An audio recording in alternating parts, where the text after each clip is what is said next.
નમસ્કાર વિદ્યાર્થી મિત્રો, હું છું ચાલા જયેન્દ્ર અને તમે જોઈ રહ્યા છો ગુજરાતી એજ્યુકેશન. વિદ્યાર્થી મિત્રો, આજે હું તમને ધોરણ 7 વિષય સંસ્કૃત પૂરક મૂલ્યાંકન 1 2023 અને 24નું પ્રશ્નપત્ર સમજાવી રહ્યું છું. વિદ્યાર્થી મિત્રો, તો જોઈએ પ્રશ્ન 1. એની અંદર વિકલ્પો આપેલા છે. વિકલ્પો તમારે 8 માર્કના રહેશે. પહેલો, કહ ક્ષેત્રે બીજો વપતિ, તો જવાબમાં કૃષિ કહ. નંબર 2, ધાન્ય ઉગવાથી અને પુષ્કળ પાકવાથી શું થાય છે? તો સંપત્તિ મનુષ્યોની વૃદ્ધિ થાય છે. નંબર 3, વરસાદ વરસવાથી કોણ સંતુષ્ટ થાય છે? તો ખેડૂત.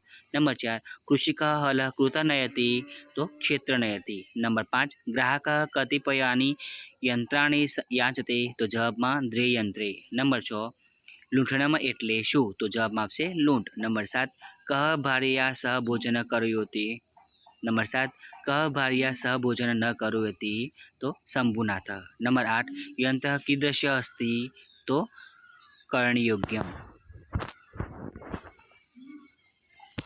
હવે પ્રશ્ન 2, નીચેના આપેલા ચિત્રોના નામ સંસ્કૃતમાં લખો. પ્રશ્ન 2 છે તમારે 8 માર્કનો રહેશે. નંબર 1, પત્રભારમ. નંબર 2, સમીકર. નંબર 3, ભ્રમણભાસ. નંબર 4, ઉપનેત્રમ. નંબર 5, તુલા. નંબર 6, અગ્નિપેટિકા. નંબર 7, પાદપ. અને નંબર 8, માપિકા.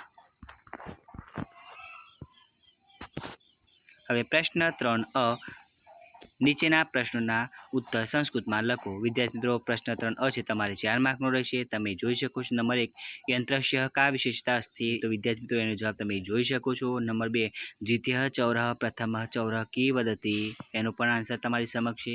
નંબર 3, મેઘો વર્ષતિ તદા કી પ્રવહતિ, એનો પણ વિદ્યાર્થી મિત્રો જવાબ તમે જોઈ શકો છો. અને નંબર 4, કહ ગોષ્ઠ ગચ્છતિ, તો કૃષિ કહ તુષ્યતિ સહ ગોષ્ઠ ગચ્છતિ. હવે બ છે એની અંદર ખરા ખોટા આપેલા છે. ખરા ખોટા તમારે 2 માર્કના છે. નંબર 1, શ્વાના તું ન દશતિ એવમ, તો ખોટું. નંબર 2, એતત યંત્રમ ગ્રહણ યોગ્યમ અસ્તિ, તો આ વિધાન પણ ખોટું છે. ક, નીચેના શબ્દોની સંધિ કરો. સંધિ તમારે 2 માર્કની છે, તમે જોઈ શકો છો. પ્રશ્ન 4 નીચેના સંસ્કૃત શબ્દોના સાચા અર્થની સામે આપેલા વિકલ્પોમાંથી શોધીને લખો. પ્રશ્ન 4 છે તમારે 2 માર્કનો રહેશે. સસ્યમ તો અનાજ, ગોષ્ઠમ તો પશુઓનો વાડો. હવે બ, એની અંદર સમાનાર્થી શબ્દો આપેલા છે. વિદ્યાર્થી મિત્રો, સમાનાર્થી શબ્દો તમારે 2 માર્કના રહેશે. પક્ષી તો ખગઃ, વૃક્ષ તો તરુહ. હવે ક, એની અંદર વિરુદ્ધાર્થી શબ્દ વિદ્યાર્થી મિત્રો વિકલ્પોમાંથી શોધીને લખવાના છે. ક તમારે 4 માર્કનો રહેશે. પુનઃ પુનઃ તો શને શને, ભોજનમ તો આહારમ, અનંતરમ તો પૂર્વમ, અને અધઃ તો ઉપરી. હવે પ્રશ્ન 5 નીચે આપેલા શ્લોકો પૂર્ણ કરો. તો વિદ્યાર્થી મિત્રો, પ્રશ્ન 5 છે તમારે 4 માર્કનો રહેશે. અને તમે જોઈ શકો છો શ્લોક.